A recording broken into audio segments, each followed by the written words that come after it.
ಎಷ್ಟೊತ್ತಿಗೆ ಮೀಟ್ ಮಾಡಿದ್ರಿ? ಎಷ್ಟೊತ್ತಿಗೆ ಮೂವಿ ಶೂಟಿಂಗ್ ಶೈನ್ ಶೆಟ್ಟಿ ಅವ್ರ ನಾಯಕರಾಗಿ ಹೊಸದಾಗಿ ಮಾಡ್ತಾ ಇರೋ ಮೂವಿ ಶೂಟಿಂಗ್ಗೋಸ್ಕರ ಅಂತ ಉಡುಪಿಗೆ ಬಂದಿದ್ರು. ಸುಮಾರು 2-3 ದಿವಸ ಹಿಂದೆನೇ ಬಂದಿದ್ರು. ಲಾಸ್ಟ್ ಟೈಮ್ ಅವ್ರಿಗೆ ಹಾರ್ಟ್ ಅಟ್ಯಾಕ್ ಆಗಿತ್ತು ಫಸ್ಟ್ ಟೈಮು. ಬಟ್ ಈ ಸಲ ಸೆಕೆಂಡ್ ಟೈಮ್ ಹಾರ್ಟ್ ಅಟ್ಯಾಕ್ ಆದಾಗ ಅವ್ರನ್ನ ಉಳಿಸ್ಕೊಳ್ಳಿಲ್ಲ. ಇಡೀ ಚಿತ್ರತಂಡ ಸಿಕ್ಕಾಪಟ್ಟೆ ಪ್ರಯತ್ನ ಪಟ್ಟು ನಿನ್ನೆ ನೈಟ್ ಆದಾಗೆಲ್ಲ ಅವ್ರನ್ನ ಇಲ್ಲಿ ಹಾಸ್ಪಿಟ್ಲಿಗೆ ಕರ್ಕೊಂಡ್ಬಂದು ಟ್ರೀಟ್ಮೆಂಟ್ ಕೊಡಿಸೋ ಪ್ರಯತ್ನ ಪಟ್ಟರು. ಬಟ್ ಆಗಲಿಲ್ಲ. ಇವಾಗ ಸಾಯಂಕಾಲ ಒಂದು 6 ಗಂಟೆಗೆ ತೀರ್ಕೊಂಡಿದ್ದಾರೆ. ನಮ್ಮನ್ನೆಲ್ಲ ಅಗಲಿದ್ದಾರೆ. ಕನ್ನಡದ ಕಲಾಭಿಮಾನಿಗಳನ್ನ ಕೂಡ ಅಗಲಿದ್ದಾರೆ. ಇವನ್ನೆಲ್ಲ ನಾವು ತುಂಬಾ ಮಿಸ್ ಮಾಡ್ಕೋತಾ ಇದ್ದೀವಿ. ಐ ಮಿಸ್ ಯು ಪಪ್ಪ. ಲಾಸ್ಟ್ ಟೈಮ್ ಸರಿ ಆಗಿತ್ತು ಸರ್. ಜಯದೇವಲ್ಲಿ ನಾವು ಟ್ರೀಟ್ಮೆಂಟ್ ಕೊಡ್ಸಿದ್ವಿ. 1 ವರ್ಷ ತನಕ ಆರಾಮಾಗಿದ್ರು. ಬಟ್ ಇವಾಗ ಇಲ್ಲಿ ಶೂಟಿಂಗ್ ಬಂದಾಗ ಅನ್ಎಕ್ಸ್ಪೆಕ್ಟೆಡ್ ಆಗಿ ಹಾರ್ಟ್ ಅಟ್ಯಾಕ್ ಆಯ್ತು ಸರ್. ಸೆಕೆಂಡ್ ಟೈಮ್ ತೀವ್ರ ಸರ್. ಸೀರಿಯಸ್, ವೆರಿ ಸೀರಿಯಸ್ ಅಂದ್ರೆ ವೆರಿ ಸೀರಿಯಸ್ ಆಗಿ. ಹೌದು ಸರ್, ತುಂಬಾ ಡ್ರಾಮಾ. ಸುಮಾರು ಉತ್ತರ ಕರ್ನಾಟಕದಲ್ಲಿ 30-35 ವರ್ಷದಿಂದ ಡ್ರಾಮಾ ಮಾಡ್ತಾ ಇದ್ರು. ಅವ್ರದೇ ಸ್ವಂತ ಕಂಪನಿ ಇತ್ತು. ಸುಮಾರು ಒಂದು 60-70 ಕನ್ನಡ ಸಿನಿಮಾಗಳಲ್ಲಿ ಮಾಡಿದ್ದಾರೆ. ಅದನ್ನು ಗುರುತಿಸಿ ಈಗಿನ ಸರ್ಕಾರ, ನಮ್ಮ ಕರ್ನಾಟಕ ಸರ್ಕಾರ ಅವರಿಗೆ ರಂಗಾಯಣದ ನಿರ್ದೇಶಕ, ಧಾರವಾಡದ ರಂಗಾಯಣದ ನಿರ್ದೇಶಕರನ್ನಾಗಿ ಮಾಡಿದ್ರು. ಸೊ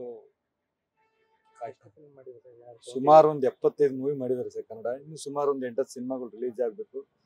ಬಟ್ ಇದು ಶೈನ್ ಶೆಟ್ಟಿ ಅವ್ರದ್ದು ಹೊಸ ಮೂವಿ ಸ್ಟಾರ್ಟ್ ಮಾಡಿದ್ರು. ನಮ್ಮ ಫ್ಯಾಮಿಲಿ ಕಡೆಯಿಂದ ಅವರಿಗೆ ಸಾರಿ ಹೇಳಕ್ ಇಷ್ಟಪಡ್ತೀವಿ.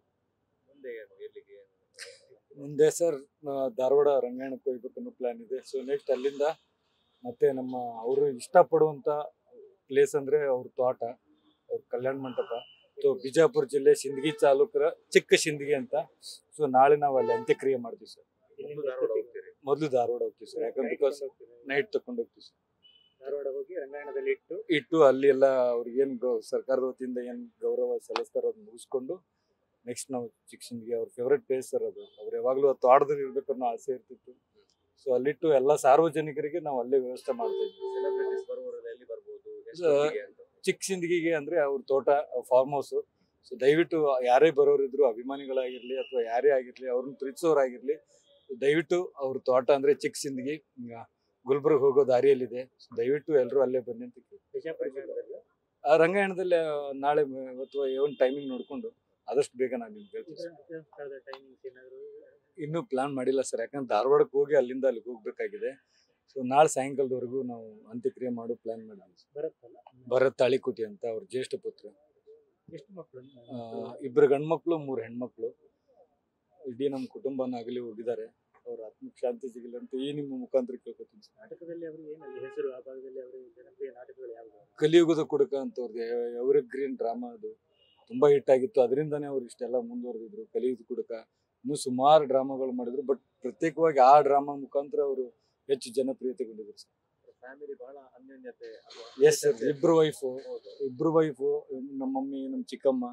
ಸೊ ನಾವು ಗಂಡು ಮಕ್ಳು, 3 ಮಂದಿ ಹೆಣ್ಮಕ್ಳು. ಅವ್ರ ಮಕ್ಕಳನ್ನು ಸೇರಿಸ್ಕೊಂಡೆ ನಾನು ಹೇಳಿದ್ದು ಸರ್. ನಾವು ಅಷ್ಟು ಅನ್ಯೋನ್ಯವಾಗಿ ಮುಂಚೆಯಿಂದ ಬೆಳೆದಿರೋ ಕಾರಣಕ್ಕೋಸ್ಕರ ಎಲ್ಲರೂ ಇಡೀ ಎಂಟೈರ್ ಫ್ಯಾಮಿಲಿನ ನಾವು ಡ್ರಾಮಾದಲ್ಲಿ ಆಕ್ಟ್ ಮಾಡ್ತಾ ಇದ್ವಿ.